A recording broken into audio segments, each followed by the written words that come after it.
Nights aren't doing much for perennial gardens here in the capital region. Most of them are weeks behind schedule. But thankfully, there are a few floral oases beginning to emerge now. Tonight on Digging In, Newsday's Corey O'Kelly has the story of one woman's quest for an English-style cottage garden in the midst of a busy city. It's hot and noisy with traffic as cars stream down Baseline Road in Ottawa. But just a few meters away, all's quiet in the cottage garden of Edith Donnelly. The president of a busy toilet accessories firm, Dee's garden is a sort of bastion of English-style tranquility where she comes to unwind with nature. Life is busy, it's hectic, it's like a cottage without having to travel. Now, this is not a heart-stopping garden, more a heart-soothing one. Shasta daisies, easy to grow. We've split them into several different places. These are just regular asparagus. We leave some of it for the fall to the roots feed from the ferns if you let them grow. In this corner, we've tried to create some darker colors. We have a fuchsia campion here. That's lovely, yeah. Flowers for most of the summer, and even when it isn't in flower in the spring, it's a nice sort of lamb's ear look to it, nice texture to it. The lavender phlox is a nice backdrop for the rest of the border. Dee favors softer hues to tone things down, but she adds splashes of bright color for interest.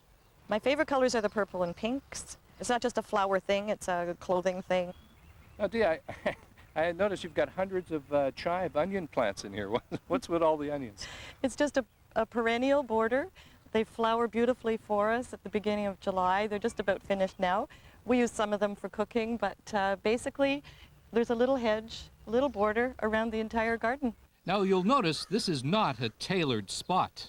Well, I think there's a little bit of disorder to it. It's not a particularly formal kind of atmosphere. And one way to achieve that is curved flower beds. Here's an interesting tip for some of your gardeners. To make a smooth edge, rounded edge like this, all we did was lay out the garden hose, trim against the hose, which means you can move it to get the exact shape that you're after. And 2-3 times a year, to keep the edges clean, a little bit of an edger. There's all kinds of shade plants here like White Nancy and Lily of the Valley, and the shade is provided by some pretty unusual trees. This is the famous ginkgo tree. This is the famous Chinese tree that's a little difficult to get started, but once they take off, pollution doesn't bother them. Actually, they eat pollution out of the air, I think, at about 20 times the rate of a normal tree. There's even a spot of holly.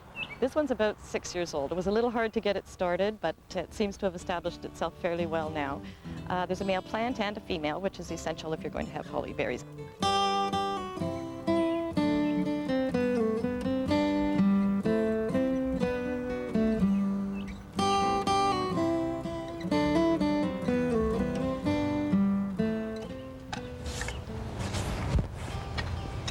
Now, all this doesn't come easily. There's plenty of behind-the-scenes work.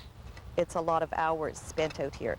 Because I enjoy it, I enjoy the time, I enjoy the birds, I don't really find it work. And she doesn't take things too seriously.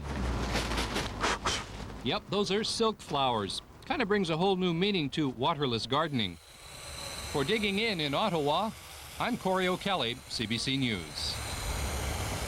Now there's something I hadn't thought about in my place. The silk flowers across the garden. By the way, next week on Digging In, we'll have a story on Ottawa's guru of composting. And to get some of you started, we'll be giving away a few backyard composters. Still ahead.